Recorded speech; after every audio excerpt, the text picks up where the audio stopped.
the past years, the legendary Warhammer Fantasy IP has been steadily popping up more and more in the video games industry. With Vermintide coming out late 2015 and its even more successful sequel in 2018, the market has been set up perfectly for a release like this. The one thing many of us wanted was a classic action RPG set in the old world, and it seems like Eko Software was quick to pick up on this when they came out with Warhammer Chaosbane. Now, considering their background, there was really no telling what to expect of the game, as they don't seem to have any previous experience in the genre. And fans have been getting antsy over this one over the last few months, and many questions have gone unanswered. But fortunately, we're now here to talk about it. Now, just to get this out of the way real quick, Warhammer Chaosbane looks and feels a lot like Diablo 3. The devs over at Eko have definitely done their homework when they approached the new genre, and it's clear that they've been taking plenty of inspiration from Blizzard's Diablo 3. In fact, the very first time you step into the world of Chaosbane, you'll immediately notice how much the game reminds you of Diablo. The aesthetic, the feel, the gameplay of course, and even the animations and movements will feel familiar. With that having been said, I have to admit that Chaosbane hasn't copied Diablo so much as it has improved upon it in most aspects.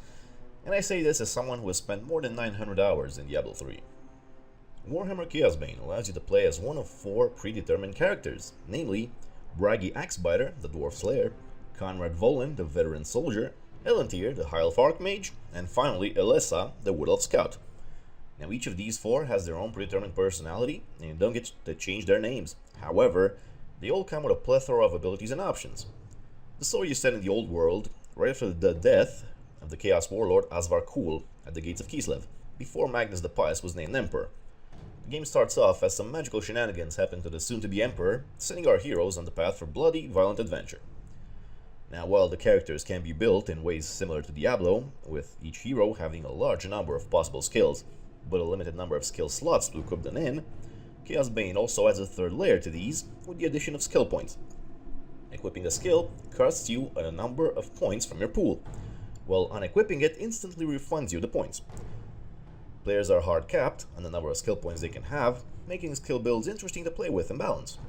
It's also worth noting that unique weapons, trinkets, and armor sets do indeed interact with skills and enable builds.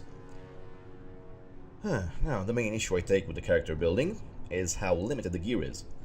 While armor pieces and sets are plentiful, and so are rings and necklaces, it's very disappointing that each character is limited to the exact same weaponry they start the game with.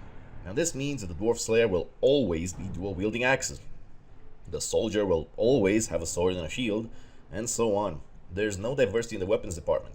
No dual-wielding hammers and axes, swords and daggers, no two-handed weapons, and no muskets, or any firearms for that matter. Very, very lackluster. Now, Chaosbane is an action RPG, and it definitely shows. The game is action-packed, fast, and looks brilliant. The enemies move, act, and sound good, and some of them look exactly like their tabletop counterparts. Player animations are fluid, effective, and feel satisfying, while the sounds very clink, clash, and gurgle go together well with the game's music. Performance-wise, the game is very stable generally, but the boss fights at the end of every act tend to tank FPS, as they're beautiful works of art, but intensive. Honestly, this game has the most impressive boss fights I've seen in any action RPG. They look intimidating, feel engaging, and all contain multiple phases which you'll have to figure out if you want to live through them. The voice acting is on point, if a little loud at times, and even the minor characters get fitting voices, while some skills have absolutely brilliant responses from the heroes. There's vocal cues for skills being on cooldown, resources missing, or health being low, and all of these add quite a bit to the game's grim atmosphere. Story-wise, the game is nothing to write home about. The story is alright, it won't shock anyone, but it's not a letdown either. It even has one plot twist that, while you may have seen coming, you probably not expected to come out the way it did. Definitely worth paying some attention to as you butcher your way through the heretics. Alright, so the most important question players have been asking is about the endgame. So Chaosbane has a rather short main quest. You can complete the whole thing in about 8 hours of play, and that's without rushing through content and enjoying the story and cutscenes. After that, it will take you maybe another hour or so to reach level 50, which is the maximum level for your heroes. Of course, 9 hours of gameplay per character wouldn't really be okay, so there is a form of endgame available. Currently, you can either run expeditions, which is a very basic game mode, wherein you just enter a random map in an act of your choice and have the objective of, well, moving through it to the end, while mowing down the enemy.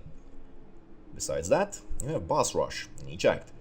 Boss Rush is freely repeatable and allows you to replay one of the final boss fights, looking to beat it as fast as possible in a competitive manner, in order to loot better stuff from them.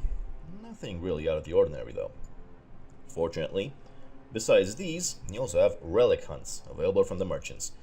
And these are a combination of Path of Exile maps and Diablo 3 normal rifts. The way these work is that you buy a random map, which carries a number of modifiers, which will then apply to the instance you head into. These are pretty much the best feature of the endgame right now, but even in these, as in the rest of the game, the maps are very repetitive. There are maybe 4 or 5 total maps per act, which is gonna get old really quick if you're gonna go at it hard.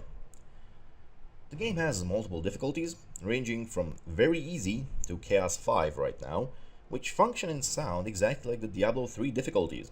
Namely, monsters become tougher, but drop better loot the more you up the difficulty. It's also worth noting that there is a third option, besides boss rush and expeditions when you want to farm specific acts, namely invasions, but those aren't available just yet, so I have no idea what they do. So in conclusion, all I can say is that Warhammer Chaosbane has excellent combat and it looks and sounds really good, while feeling a little unpolished. Its biggest letdown is the lack of diversity in both weaponry and maps. For its asking price of $50, I'd recommend you buy it if you're really into Warhammer Fantasy, or if you're looking for a fresh but familiar feeling action RPG to play. I'd personally praise this game to the heavens and above if it was a lot more polished, and maybe I will once it is updated, but until then, I'll give this one a 7.5 out of 10. If you enjoyed the video, leave us a like, subscribe if you want, and make sure to check out our website over at gaminginstincts.com for more gaming content from an unbiased perspective.